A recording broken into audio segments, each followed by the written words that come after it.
Estamos en este mes que hemos denominado pues como temas de cuidado intensivo o perioperatorio que tenga que ver con la unidad de cuidados intensivos antes o después de cirugía. Y hoy quisimos abordar este tema que es cómo manejar una vía aérea que no puedo intubar. Ma- Sara le puso este nombre de escenario previsto y no previsto, me parece muy bien, y es ese manejo avanzado de la vía aérea en el que también tenemos que estar entrenados. Sara es nuestra residente de segundo año, es la coordinadora de residentes, a quien agradezco siempre mucho también toda su disposición para que todo funcione bien. El asesor es el doctor Juan Diego Ciro, con quien tendrán hoy pues una práctica en la universidad en tráqueas de cerdo. Bueno, Sara, muchísimas gracias. Adelante. Listo, doctora, muchas gracias. Entonces, de nuevo, para quienes no me conocen, mi nombre es Sara Zambrano, soy residente de segundo año y como ya la doctora Eliana les contó, hoy lo que quiero responder es cómo abordar al paciente que no puede intubar, sea que esté en un escenario de vía aérea predicha o en un escenario de vía aérea no predicha.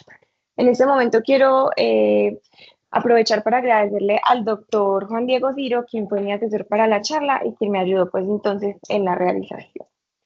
Entonces, para la agenda del día de hoy, vamos a comenzar con una pequeña introducción, luego vamos a hablar de diferentes definiciones y técnicas, vamos a hablar también de la importancia de la evaluación de la vía aérea, ya les voy a contar porque es un punto crítico, y vamos a centrarnos en los dos escenarios, cuando me enfrento a un paciente que no puede intubar cuando tengo una vía aérea predicha, y el segundo escenario cuando tengo una vía aérea no predicha.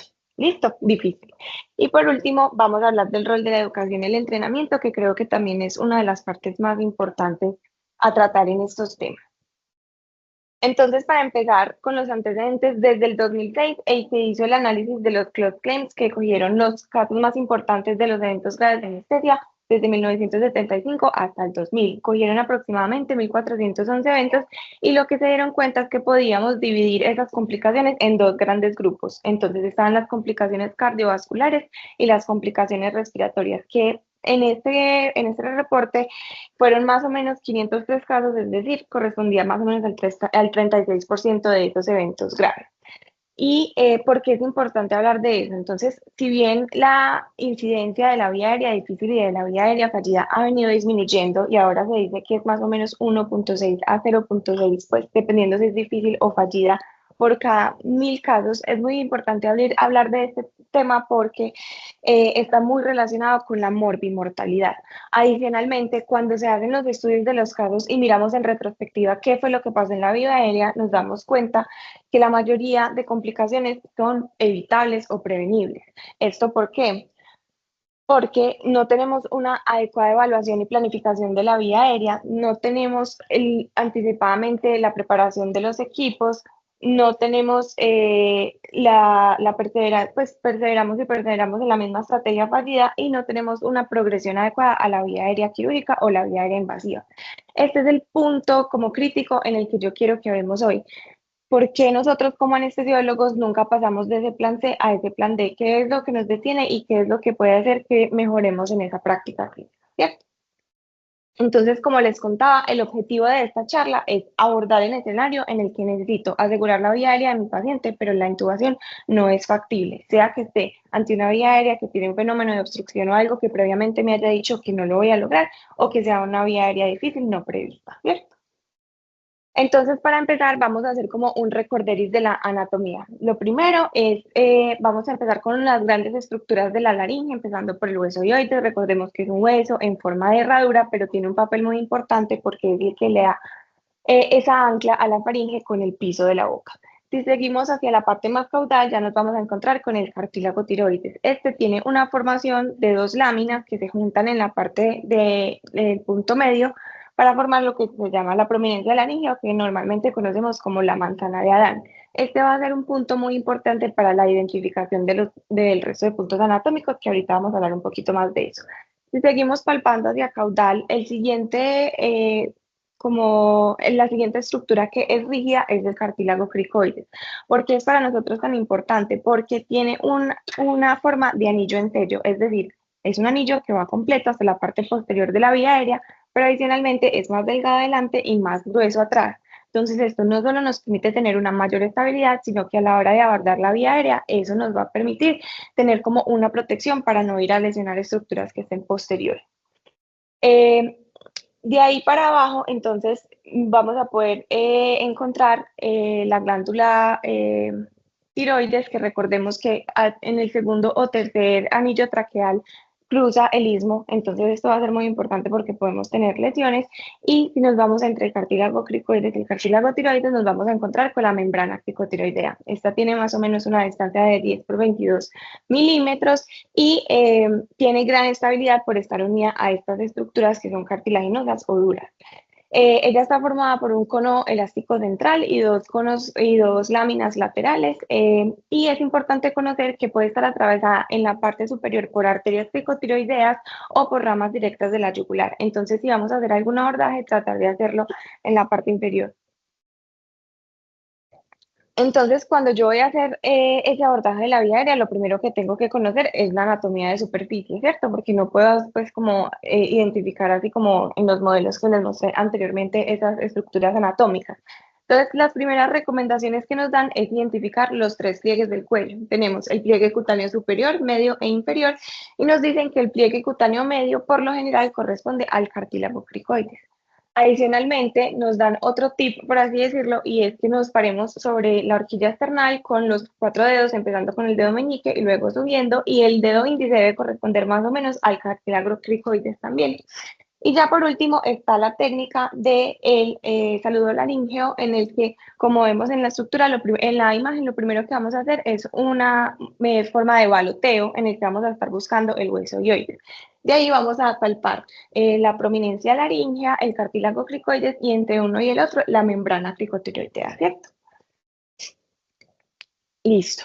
Habiendo hecho ese gran recorderis, bueno, aquí lo importante de esto es que si nos toca un paciente como estos, pues estamos salvados porque la estructura pues es obviamente identificable. Sin embargo, solo en el 50% de los pacientes se puede hacer una adecuada observación pues como de los reparos anatómicos, entonces por eso va a ser muy importante conocer otras técnicas que ya les voy a mencionar, ¿cierto? Respecto a definiciones y técnicas, entonces, dentro de las definiciones recordemos que está la vía aérea difícil, que es simplemente la vía aérea que representa un reto para una persona que esté entrenada, sea para la intubación, la inserción de dispositivo supraglótico o la ventilación con máscara. Luego tenemos la laringoscopia difícil, que es la que requiere múltiples intentos o que tengan que hacer maniobras adicionales o que tenga que venir otro operador a ayudarme, sea por laringoscopia directa o por videolaringoscopia. Tenemos también la ventilación difícil, en la que no tengo o no llego a una adecuada onda de capnografía o mi paciente desatura a pesar de tener una adecuada técnica y un bloqueo neuromuscular adecuado. La intubación difícil también es aquella que representa un reto para la persona entrenada. La intubación fallida es en la que no puedo poner el tubo a través pues, de las cuerdas, y el acceso invasivo difícil es en el que no puedo identificar adecuadamente esas zonas anatómicas o en el que tengo algún problema para la realización de la técnica como tal. Luego está también como definición el escenario psico. El escenario psico o can't intubate, can't oxygenate se refiere simplemente a la inhabilidad de mantener la oxigenación y ventilación de mi paciente. Por definición, debo haber garantizado intentos de ventilación con máscara facial, inserción de dispositivo supraglótico e intubación orotraqueal. En este escenario, todos estamos claros que sea la guía que le damos, nos dice, si usted está en una situación de psico, usted tiene que hacer un abordaje invasivo de la vía aérea.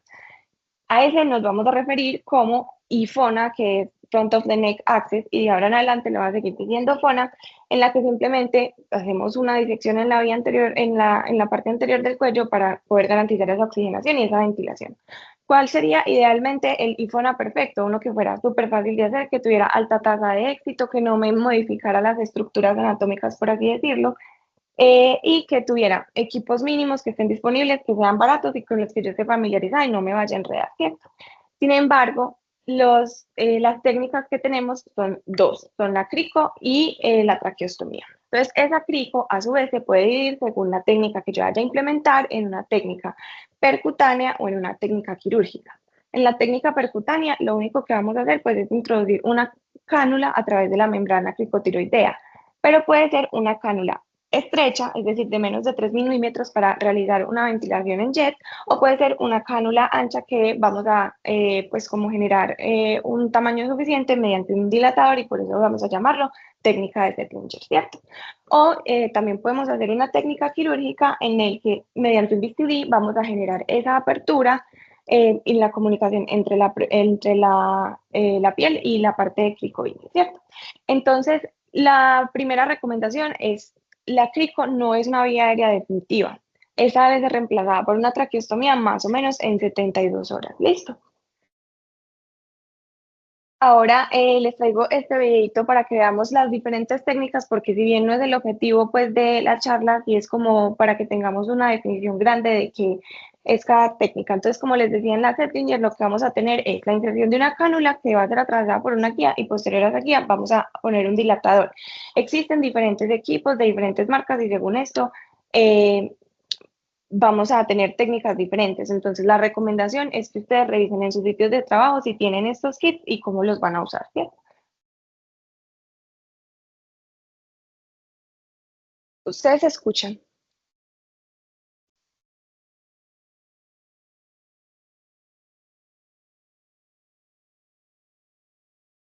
Entonces, ahí lo que está haciendo la persona es asegurando el cartílago y está haciendo una incisión en la línea media. Esta incisión en la piel se puede hacer antes o después de la introducción de la guía. Luego, con una dirección 60 grados hacia los pies, va a insertar esta aguja. Esta aguja está conectada a una jeringa que ya previamente tiene solución salina. ¿Para qué? Para que cuando yo esté en la vía aérea, obtenga retorno de burbujas y diga, listo, hay aire, estoy donde es, ¿cierto? Él ya sacó la cánula, ahora va a introducir una guía, como introducimos una guía, por ejemplo, en un acceso venoso central,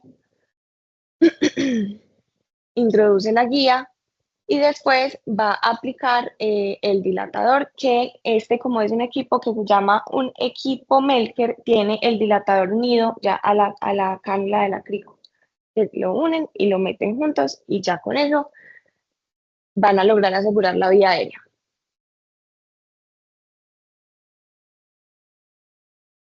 Ahí ya termina de asegurar la vía aérea. Eh, listo. La otra técnica que tenemos es la que les dije que tenía una cánula estrecha, que como les mencioné era de menos de 3 milímetros. Entonces lo solemos hacer con una cánula de 8 gauge. Entonces lo que hace es lo mismo, identificar la membrana cricotiroidea. En este video ponen adicionalmente pues con una parte de asepsia, que si estamos ante una situación crítica, pues no vamos a tener el tiempo de dar el inicio de acción al jabón o lo que sea que vayamos a usar. Posteriormente hacen la misma función, pero con esta cánula, que es un poquito más gruesa. También tienen la jeringa conectada con salino y también vamos a obtener retorno de burbujas, pero esta cánula la vamos a conectar directamente a sistemas de regulación de alta presión. Esos sistemas de regulación de alta presión que hacen, ponen una driving pressure de 20 y 50 psi, un volumen tidal bajo y una alta frecuencia respiratoria. ¿Qué pasa? Cuando empezaron a salir esos dispositivos de regulación de alta presión, a los pacientes les iba muy mal por dos cosas. Uno, porque usted le está metiendo con presión positiva un montón de oxígeno, entonces eso genera trauma. Y dos, usted no está dejando que el paciente ventile, está oxigenado pero hipercápnico. Entonces, para eso han sacado nuevos dispositivos como este, que es el Ventrain, en el que ellos utilizan más pues más como si fuera un Venturi para que meta el aire, pero también lo arrastre y lo saque y así se puede hacer pues como una adecuada ventilación. Sin embargo, cuando uno se pone a buscar cuál es la evidencia de estas técnicas, encontré este metaanálisis que es del 2021 y si bien no nos vamos a detener pues en toda la revisión sistemática, lo que sí nos dicen es que se asocia con un alto riesgo de defecto en el funcionamiento del dispositivo y de barotrauma en esos pacientes. E incluso después de estos metaanálisis, ellos hacen la recomendación de que las guías que usen el rescate de ventilación en jet reconsideren esa opción porque se asocia con mayor lesión en los pacientes. Listo. Y por último vamos a hablar de la técnica quirúrgica con técnica bisturí, buggy, dedo y tubo, que nos vamos a adelantar, es la recomendada por las guías EDAR, que son las guías de anestesiólogos de España del 2024, y por las guías de el 2015. Entonces aquí está. Tampoco escuchamos, ¿cierto? Listo. Entonces, lo mismo lo que van a hacer es asegurar o sostener los cartílagos. Vamos a hacer primero una incisión vertical a lo largo de toda más o menos 4 o 6 centímetros que nos permita hacer la disección bien de la piel y el tejido celular subcutáneo. Vamos a introducir el dedo para palpar que nos encontramos en el sitio adecuado y luego vamos sobre la membrana cricoteroidea a hacer una incisión horizontal. Después de hacer esa incisión horizontal que están haciendo ahí en ese momento, vamos a girar el bisturí hacia caudal para abrir un poquito ese espacio. Introducimos el dedo, vamos a palpar el cartílago cricoides y más abajo los anillos traqueales y vamos a introducir el buki. En este video ellos introducen un dispositivo diferente que no es el tubo normal. Sin embargo, esta técnica se puede realizar con un tubo 6 y el buggy normal. O sea, no necesitamos nada, un bisturí con hoja 10 o hoja 15, el buggy y el tubo, y ya con eso vamos a poder asegurar la vía aérea de manera definitiva. Como estamos trabajando sobre la membrana cricotiroidea y no sobre los anillos traqueales, tenemos gran estabilidad porque tenemos el cartílago cricoide sosteniendo. Entonces, no hay riesgo de transección de la vía aérea, diferente, por ejemplo, a una técnica de traqueostomía. Lo último que les quiero recordar de estas técnicas es que recordemos que necesitamos una adecuada relajación neuromuscular y como estos videos son todos en cadáveres, nadie está tratando de ventilar al paciente, pero deberíamos estar garantizando también una FIO2 al 100% continua, ¿cierto? Ya luego está la otra técnica que es la traqueostomía, en la que vamos a hacer simplemente una incisión a través o sobre los anillos traqueales para insertar esa vía aérea definitiva, que también puede ser quirúrgica o percutánea. En la quirúrgica vamos a tener que hacer una disección por planos de la piel, la fascia y todos los músculos, exponer el istmo de la glándula tiroides. Pero como es una técnica pues quirúrgica, por así decirlo, muy elaborada, requiere pues que la realiente que sí sepa lo que está haciendo. También hay técnicas percutáneas en las que vamos a hacer lo mismo, que ya habíamos mencionado, pero sobre los anillos traqueales. Sin embargo, esta técnica también requiere más entrenamiento y estar más familiarizado con algunos mecanismos, entonces por eso no se recomienda que nosotros como anestesiólogos seamos los que lo hagamos. Listo, ya vamos a hablar bien cuál vamos a escoger. Eh, cuando usamos la traqueostomía, como ya vamos a ver más adelante, principalmente cuando tenemos patologías obstructivas de la vía aérea, ¿cierto?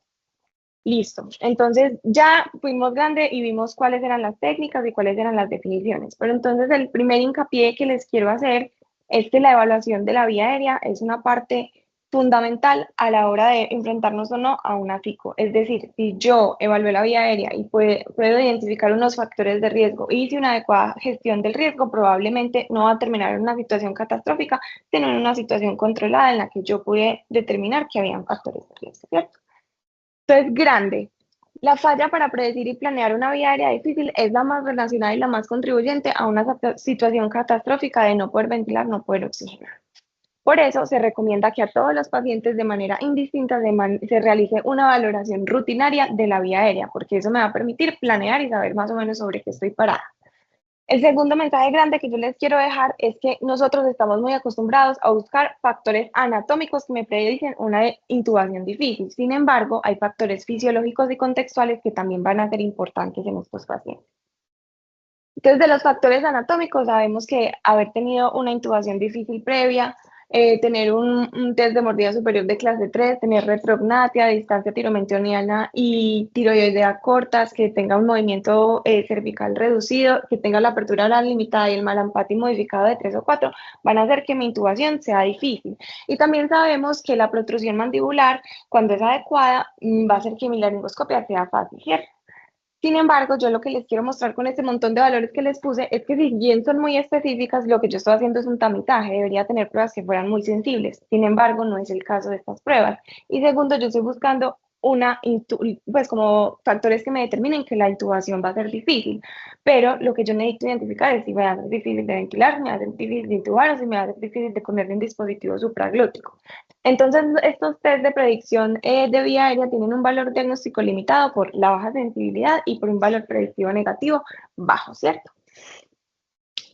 Tratando de mejorar eso un poquito, han hablado de modelos multivariables en los que incluyen pues como una clasificación y varios factores de riesgo, los que sean más directamente relacionados. Sin embargo, aunque sí mejora un poquito esa capacidad de predicción, Solo estamos evaluando la intubación difícil y tampoco o sea, si usted tiene un puntaje cero, eso no quiere decir que usted no va a tener una vía aérea difícil, le puede ocurrir. Entonces queda un poquito cortico y eso es muchas veces lo único que nosotros evaluamos. Ahora vamos a mencionar los factores fisiológicos. Entonces, ¿qué son esos factores fisiológicos? Son los cambios fisiopatológicos propios del paciente que hacen que tengan más riesgo de tener una intubación difícil. Muchas veces nosotros no hablamos de eso. ¿Eso qué quiere decir? Un paciente con inestabilidad hemodinámica, un paciente con estómago lleno, un paciente con intolerancia a la apnea. Es tanto así que los pacientes críticos tienen una incidencia hasta 20 veces mayor de vía aérea difícil. Entonces, tercer mensaje grande de la evaluación de la vía aérea. Las amenazas fisiológicas son tan importantes como las dificultades anatómicas y también requieren anticipación, planificación y una optimización fisiológica de mi paciente. Y por último, tenemos los factores contextuales que me responden la pregunta de ¿dónde estoy? Respecto a la conciencia situacional. Es decir, soy la persona más experta en el manejo de vía aérea. Tengo un paciente que por condiciones culturales o propias de su enfermedad no me va a colaborar. Estoy en un lugar donde no tengo todos los dispositivos que sé usar, pero no los tengo disponibles. Tengo ayuda de gente adicional que sabe más que yo, o estoy simplemente sola en un servicio de urgencias de un primer nivel, ¿cierto? Entonces, habiendo tenido eso claro y habiendo pensado la importancia de hacer una adecuada valoración de la vía aérea, nos vamos a centrar entonces en los dos escenarios que les había mencionado. El primer escenario entonces es la vía aérea difícil predicha, y si nos vamos como encaminando a lo que nos dicen las diferentes guías, lo que nos recomiendan siempre es una técnica despierta en estos pacientes. ¿Por qué? Porque se mantiene el drive respiratorio, porque aumento la reserva respiratoria y porque tengo protección ante la broncoaspiración. Adicionalmente, yo voy a poder hacer una transición un poquito más delicada entre la ventilación espontánea, la anestesia general y la presión positiva, y como todavía tienen esa patencia o esa permeabilidad de la vía aérea, pues no se me van a colapsar los tejidos, que muchas veces es lo que me dificulta las técnicas para acceder. Entonces, si yo tengo, por ejemplo, un paciente con estómago lleno y lo tengo todavía protegido porque está despierto para el riesgo de broncoaspiración, pues sería ideal. Tengo un paciente que está muy inestable hemodinámicamente, pues probablemente los medicamentos inductores no le van a hacer muy bien. Lo tengo despierto, puedo manejar o controlar un poquito más, puedo evaluar neurológicamente cómo va, etcétera. Caso distinto a una vía aérea difícil, que es por una patología obstructiva. En las patologías obstructivas debemos entonces conocer cuál es el estado respiratorio de mi paciente, dónde está esa obstrucción y el grado de obstrucción, no solo por imágenes, sino también por clínica. Y con eso determinar si mi intubación va a ser factible o si en definitiva ese tubo no va a pasar por ahí. ¿Cuándo considero yo que una intubación no va a ser factible? Cuando tenemos una estenosis de más del 50% de la luz, cuando tengo obstrucción en reposo o cuando tengo obstrucción dinámica. Es decir, mi paciente está permeable sentado y lo acuesto y se obstruye. Y por eso les traje este algoritmo también de la guía española del 2024. Entonces ellos dicen, usted ya evaluó con las imágenes y clínicamente si su paciente puede o no puede tener esa intubación. Si la intubación es factible, usted intenta con la intubación despierta y le dice, pues, y ellos le dicen que considere incluso si es posible tener el doble setup, es decir, tener al cirujano listo, lavado, cambiado, por si algo sale mal, que puedan hacer el abordaje de emergencia de ellos. Pero si la intubación no es factible y dependiendo de dónde esté esa obstrucción, usted la puede tratar con una técnica de traqueostomía despierto, que hace parte de un manejo multidisciplinario y de comunicación con el resto de equipo. O lo que más me llamó la atención de esta guía es que nos ponen aquí ECMO. ECMO como dispositivo para para lograr asegurar esa vía aérea. Entonces, cuando en esta guía nos mencionan ECMO, lo que nos dicen es que esto se da principalmente para obstrucciones que no pueden ser bypaseadas, por así decirlo, con una traqueostomía. Están muy abajo, están en el árbol traqueobronquial, entonces tiene un tumor en el árbol traqueobronquial, tiene una estenosis traqueal muy abajo, tiene traumatismos traqueales que hacen que la técnica con traqueostomía superior pues no logre salvar esa vía aérea. Y cuando me puse a buscar un poquito más, incluso ahí está este reporte de caso en el que ellos hablan de una paciente con una estenosis subglótica que tenía que ir a reconstrucción traqueal, pues muy importante, y tratándola de intubar, despierta todo, no pudieron intubarla ni con el tubo más chiquito, en definitiva no pudieron asegurar la vía aérea. Entonces lo que ellos hicieron fue poner a esa paciente en ECMO venoso, les permitió perfectamente realizar el procedimiento y a partir de eso hicieron la siguiente recomendación. Todos conocemos este algoritmo que es el de las guías ASA 2022 para vía aérea difícil. Y ellos lo que dijeron es que sí, a usted en una parte le dicen, si no pudo ventilar con el dispositivo supraglótico, vaya y hágase la intervención invasiva por el frente del cuello, pero si a usted eso no le funciona, ahí se acaba la guía. Y lo que ellos nos dicen que hagamos es que incluyamos también el ECMO venoso ahí. Ahora vamos a hablar del escenario de vía aérea difícil no predicho, que es como lo que más nos da temor a nosotros como anestesiólogos, ¿cierto? Entonces, lo primero que les quiero resaltar es que los factores humanos son de vital importancia aquí. El entorno clínico es un sistema sociotécnico complejo en el que múltiples factores están interactuando para tener diferentes resultados. Los factores humanos son uno de esos factores que impactan y esto hace referencia a factores individuales, grupales y del ambiente que afectan la toma de decisiones y el desempeño general. ¿Y por qué les estoy hablando de esto aquí? Porque desde el NAP4 se dieron cuenta que los factores humanos estaban presentes hasta en el 40% de las crisis en anestesia y que por lo menos por crisis habían 4 errores en cada uno de esas cosas. Entonces, además de los factores humanos, ¿yo qué tengo que tener en cuenta? ¿Cuáles son mis ayudas cognitivas? ¿Las puedo usar o no? Entonces, ¿qué es una ayuda cognitiva? Simplemente es una herramienta dirigida a perfeccionar el funcionamiento cognitivo y las funciones ejecutivas, que me ayude en una crisis de estrés donde a mí no me está funcionando muy bien acá y me diga qué tengo que hacer y para dónde voy. ¿Qué pasa?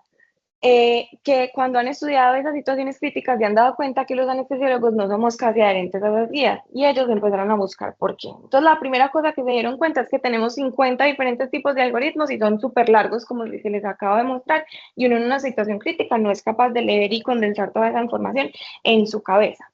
Segundo, las guías más viejitas, principalmente las guías del 2015, ponen como objetivo inicial la intubación orotraqueal y eso predispone a que haya ese sesgo de perseverancia porque yo siento que yo estoy teniendo una falla técnica con la intubación, no estoy sintiendo que mi paciente está teniendo dificultades para ventilar o oxigenar, sino que yo siento que tengo que darle esa intubación. Adicionalmente, son diseños complejos e inflexibles que no tienen en cuenta ese contexto individual del paciente y como son técnicas secuenciales, es decir, estoy parada en un plan A, estoy parada en un plan B, estoy parada en un plan C, eso hace que uno tenga una resistencia a pasar de plan, porque significa que se le están acabando las opciones. No es como una transición tranquila que uno va diciendo, bueno, me queda, no, estoy fallando. Entonces, ¿cómo deberían ser esas ayudas cognitivas? Deberían ser simples, deberían poderse aplicar a todo el mundo y deberían ser universales. Este punto es muy importante porque nosotros creemos que las ayudas cognitivas están diseñadas para los anestesiólogos, pero las ayudas cognitivas están diseñadas para todo el equipo clínico. Eh, ¿Eso qué quiere decir? Que si yo estoy en una situación de no ventilación, no oxigenación, hasta el auxiliar de enfermería debe saber que yo estoy en una situación crítica y debe centrarse en ayudarme. Y si yo le muestro ese algoritmo de la guía, ella se va a quedar, de la ASA, ella no va a entender de qué estoy hablando, ¿cierto? Adicionalmente, ellos dijeron, bueno, pero eso no puede ser lo único, pues que influye en que una persona aplique de esta manera u otra persona aplique de otra manera las guías. Entonces decidieron hacer este grupo de suecos un estudio fenomenológico de cómo nosotros interpretábamos qué eran esas guías de vía aérea difícil y encontraron que la gente tenía 4 opiniones muy diferentes de qué eran las guías. Había un grupo de personas que decían que las guías eran ley de Dios y lo que decía ahí era como usted se tenía que comportar ante una vía aérea difícil. Habían otras que decían que es simplemente una ayuda cognitiva que usted puede usar cuando está en una situación crítica. Habían otros que decían, no, eso es simplemente un borrador y usted puede traducir y formar su propio algoritmo dependiendo de las condiciones personalizadas de las situaciones en las que usted esté. Y había otro que decía que eso era un consenso de expertos, de gente que sabía de qué estaban hablando, que se sentaban a hablar y le daban a uno unas recomendaciones. Entonces, dependiendo de cómo yo interprete eso, de factores individuales y propios míos, que también son culturales y científicos, también voy a adaptarme o no de manera adecuada a esas vías de vida. Entonces, ¿qué ayuda cognitiva dentro de lo que yo busqué fue para mí la más apropiada? De nuevo les traigo esta de la guía española, que es una muy sencilla. Tiene un plan A, un plan B y un plan C. No solo tiene como la parte del vortex o la filosofía del vortex, sino que también tiene una parte de semáforo. Con esa parte de semáforo yo, además de que le puedo decir a todo el mundo estoy en el verde, en el amarillo o en el rojo, yo puedo organizar del mismo modo mi carro de vía aérea y así el auxiliar de enfermería apenas me vea que yo ya voy en el plan B, en el dispositivo supraglótico y no he podido, ya me va a estar ayudando, va a estar todo el mundo centrado en mí y si necesito ayuda me la van a pedir, ¿cierto? Eso hace que sea universal y que todo el mundo lo pueda entender. Eh, También que me gustó de este, que como podemos ver acá, no dice pues, usted por cuál técnica tiene que empezar. Escoja una y puede ir cambiando a partir de esas tres. Es muy claro en decir, acá cuando uno lee la guía, dice lo que está en comillas y en rojo, usted lo tiene que verbalizar y tiene que ser muy claro. O sea, usted tiene que decirle al equipo, estoy en un plan fallido. Vuelve y le dice al equipo, estoy en mi plan B y es un plan fallido. Estoy en una situación de no intubación, no oxigenación, voy a hacer una crico. Eso también hace que todo el equipo esté en el mismo punto y tengamos la conciencia situacional compartida. Por último, les traigo este QR, que es una página que se llama la iniciativa PUMA, que es el proyecto para la universalidad del manejo de la vía aérea, en la que gente de todo el mundo se reunió, cogieron las guías locales y regionales que ellos tenían, hicieron recomendaciones generales que son aplicables a todo el mundo, a todas las especialidades, y van sacando de a poquito cada cierto tiempo diferentes temas relacionados con vía aérea. Entonces, cuando uno se pone a pensar qué es lo que a uno más se le dificulta estando en una situación de no oxigenación, no ventilación, yo creo que es pasar de una línea a otra. Es decir, cuando yo digo que mi plan A falló y voy a hacer un plan B, cuando digo que mi plan B falló y voy a hacer un plan C y cuando voy a abordar yo ese cuello. Entonces, lo que ellos dijeron, este grupo de suecos lo que ellos dijeron fue, hagamos un concepto de transición. Nosotros normalmente hacemos una secuencia tradicional en la que, como les contaba, es algo muy secuencial. Pero lo que ellos dijeron es que hagamos una transición que sea un escalamiento progresivo para estar preparados, porque cuando yo estoy en este abordaje secuencial, yo digo, plan A fallé, plan B fallé, plan C fallé, listo. Entonces me encuentro ante una situación de no oxigenación, no ventilación. Por favor, tráiganme las cosas para hacer una psico. Entonces aquí se queda este paciente todo un rato hipoxémico que pues se puede traducir en resultados negativos. En cambio, si yo desde el principio digo, listo, entonces voy mal, no he sido capaz de ventilar y no fui capaz de intubar, entonces ya me van trayendo todos mis equipos, eso hace que ese tiempo muerto mientras yo me preparo pues no exista y apenas yo declare la crisis ya puedo empezar a hacer la solución, ¿cierto? Entonces, lo que ellos proponen es que nos vayamos preparando para ese abordaje de la vía aérea desde el principio, desde que estamos haciendo los abordajes de la vía aérea superior. Entonces, ellos se basan en 4 principios. El primero es prevención. Eso quiere decir que usted haga todo lo posible por no llegar a esa situación, optimice todos los intentos y disminuya el número de intubaciones, porque como sabemos, si uno se queda fijado ahí, lo que va a hacer es edema y eso se va a transcribir en dificultades para luego tener un dispositivo supraglótico o ventilar, ¿cierto? Lo segundo que ellos les dicen es la preparación. Como les dije, debe ser una preparación secuencial y desde antes de declarar la crisis. Ellos dicen que este es el punto que probablemente más reticencia tiene porque es que para uno es muy difícil decir, bueno, me debo empezar a preparar, más porque tenemos en el chip de nuestra cabeza, es que tenemos que ser secuenciales, entonces todavía no he llegado allá.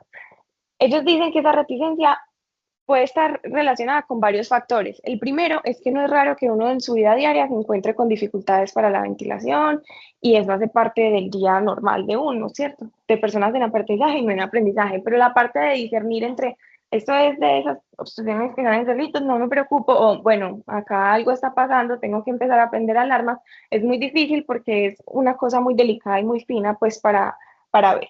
Segundo, ellos dicen que en la parte, pues como la gente médica tiene demasiados problemas del miedo a ser juzgado.